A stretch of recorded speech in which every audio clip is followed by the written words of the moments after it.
और ये सभा को ऑर्गेनाइज किया था सचिव साहब और हमारे तमाम सम्मानित साथियों। ये वक्त जो है बहुत कठिन वक्त है। इस कठिन वक्त में अगर हम अपने अपने सिद्धांत को दूसरे पर लागू करना चाहेंगे तो वो जो हमारा मेन मुद्दा है, एजेंडा है, वो पीछे हो जाएगा। शुरू से जो वक्तव्य दिए हैं अपने अपने सिद्धांत को आप डालेंगे तो जो आपका मुद्दा, जिस मुद्दे के लिए बैठे हैं, वो पीछे हो जाएगा। हमारे पास जो संविधान है और जिस संविधान के तुफैल में या जिस संविधान की आज़ादी की वजह से हम लोग एक जगह जमा हुए हैं, ये वक्त है पहले उसको बचाने का। उसको बचा लीजिए। और संविधान जो बनाया गया था उसमें हर कम्युनिटी के लोग थे। बाबा साहब ने अकेले संविधान नहीं बनाया। बाबा साहब उस संविधान जो बनाने वाले कमेटी थे उसके अध्यक्ष थे। ठीक है, आप इस फांसीवादी शासक से और आप इस फांसीवादी समाज से, जो इसने इस समाज को दूषित कर दिया है, जिसने समाज को जहरीला कर दिया, पहले इससे निकलने की राह देखिए। इससे जब हम निकल जाएंगे और अगर इस संविधान में कुछ आपको लग रहा है कुछ गड़बड़ी है, फिर हमारे सब समुदाय के लोग बैठ करके उसको ठीक कर लेंगे। लेकिन कोई मसला आता है तो फिर अपना अपना सिद्धांत और अपनी अपनी थ्योरी डालेंगे, तो इससे हमारे मसले का हल नहीं है। ये जो रमेश बिदुड़ी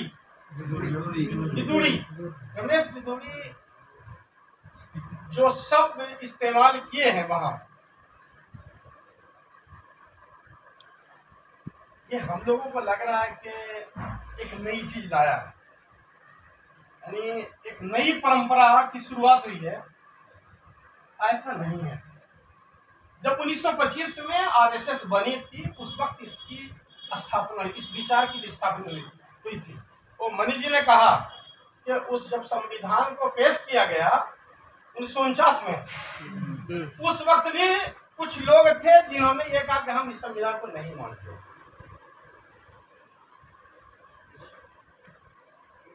तो उस वक्त जबकि पेश किया गया, जब 1925 में आरएसएस बनी, उसी वक्त से जो है ये जहर फैलाने वाला जहर फैला रहा है। गलती किसकी है? गलती उसकी नहीं। वो तो अपने प्रोग्राम में लगा हुआ है, वो अपने उनका जो प्लान है, जो प्लान बनाया जो हेडगोवार ने और गोलवालकर ने और उनके जो विद्वानों ने जो प्लानिंग करके दिया, उस प्लानिंग पर वो लगा हुआ है।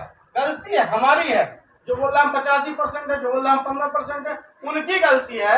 आपने उनकी प्लानिंग को का अध्ययन नहीं किए और उसकी प्लानिंग के को से लड़ने के लिए आपने प्लानिंग नहीं किया, ये गलती है।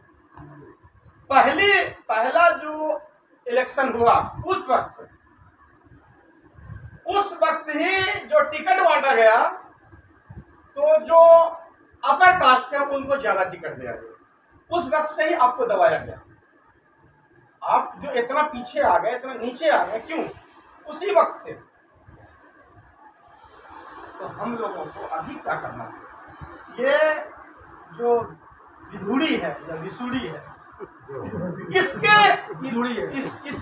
इसका जो इसके मुंह में जो आवाज है ना, या इसकी जो बोली है या इसकी जो शैली है, इसको इस संविधान में और इस ये लोकसभा के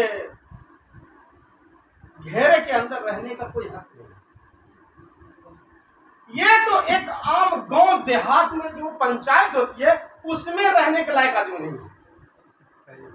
लेकिन उनकी मेजोरिटी है, तो उस मेजोरिटी को तोड़ने के लिए इनकी बात सही है दिलीप जी की कि हॉल में बैठ के बहस करने से नहीं होगा। तो 5 आदमी निकलिए। पॉपुलेशन के एतबार से 5 आदमी आपको चाहिए। पॉपुलेशन हमारी जनसंख्या 15% है। 15% के हिसाब से 1 आदमी हम आपको देते हैं, 4 आदमी आप निकालिए, 6ठे आदमी आप और उसके बाद समाज में हम निकलेंगे और समाज में काम करेंगे। सही है, ऊपर वाले ऊपर का काम करें, हम लोगों का काम क्या है, समाज के लोगों को समझाना। हम समझाएंगे समाज के लोग।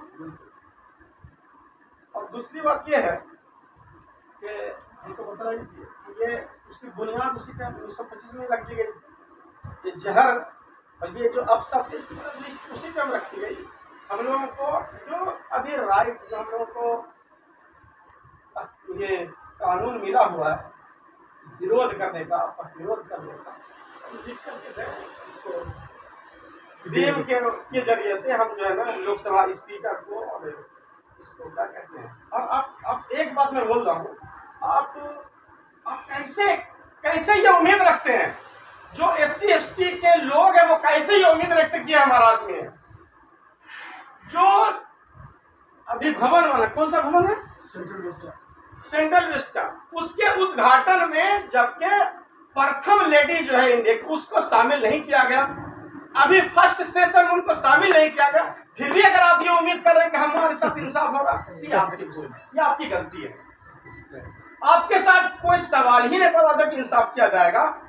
आप इसलिए इंसाफ लेने के लिए, इंसाफ अपना हक लेने के लिए, हक मांगा नहीं जाता है, हक जो है छीना जाता है। छीनने के लिए आपको रोड पर संसद तक जाना पड़ेगा। आपको मालूम नहीं, अभी 2-3 महीना पहले की बात है, 2% आबादी वाला सिख क्या बोला मालूम है, हमारा आदमी के साथ ऐसा हो जाता, हम एक भाजपा के नेता को संसद से नहीं निकलने देंगे, हम घेर लेंगे संसद को।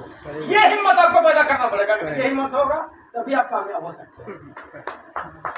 उसने कहा, सिख ने कहा कि हम घेर लेंगे, एक सांसद को, एक MP को बाहर नहीं निकलने देंगे। अभी किसी मसले में 3-4 महीने पहले की बात।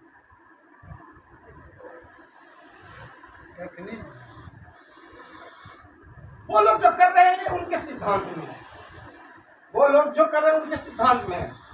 और हम लोगों को इंसाफ चाहिए तो हमको मेहनत करना पड़ेगा, और निरंतर मेहनत करेगा, मुसलसल मेहनत करना पड़ेगा, और मुसलसल अपने समाज को जगाना पड़ेगा।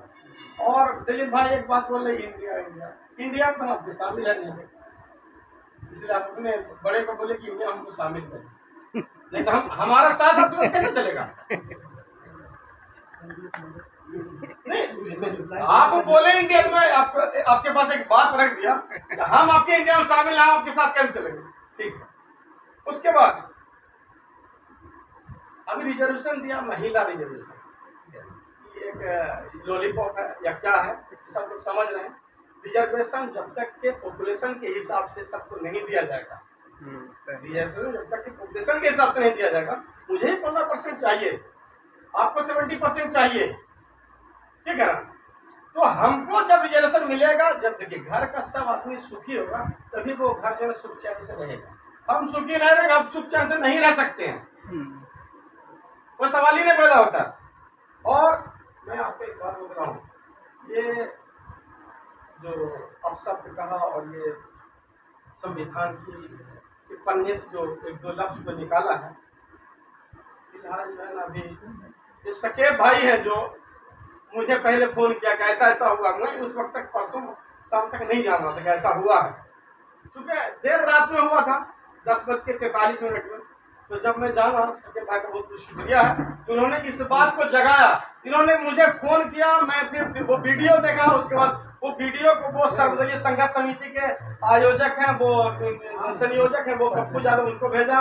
और फिर और लोगों से मैं बात करके एक मीटिंग कर ली। आज पुतला दान हुआ और आज माशाल्लाह आज फिर मीटिंग हो रही है। और हम ये उम्मीद करते हैं कि हम लोग इस तरह से काम करेंगे और काम करके समाज को जगा करके हम सही जगह पर लाने की कोशिश करेंगे।